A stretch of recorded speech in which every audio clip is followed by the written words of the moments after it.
1 миллион қаралымға YouTube қанша теңге төледі екен, ал кеттік бірге қарайық. Кеттік қарайындар достар. 701 мың теңге. Бір айдың ішінде мынау бір видеоның аналитикасы, осы бір видео бір айдың ішінде 701 мың теңге алып келген 1 миллион қаралымға.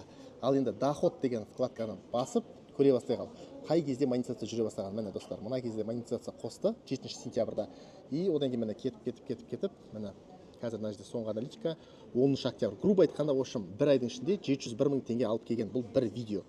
Енді қандай мемлекеттерден көрген екен қараймыз. Бірінші орында Соединенные Штаты, Бразилия, Мексика, Индонезия, Россия кете береді.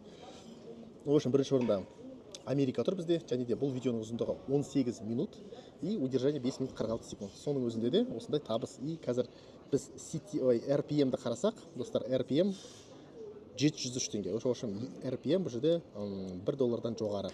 Мынау сендерге көрсеткен табыс, ол Елдос деген YouTube партнер екеміздің бір видеоның бір айда келген табысы. Және де айтып кетейін сендерге, Елдос партнер осы монетизацияға 10 күннің ішінде шықты. Және де монетизацияға шыққаннан кейін бір айдың ішінде осынша бір видео осынша табыс алып келді. 701 мың теңге.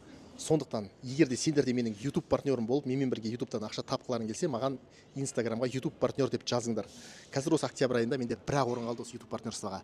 Және де достар, егер де сендер осы сендерге 700 мың теңге табыс алып келген бір видеоның нишасын білгілерің келсе, маған Instagramға соңғы видеоға 002 деп комментарий қалдырыңдар.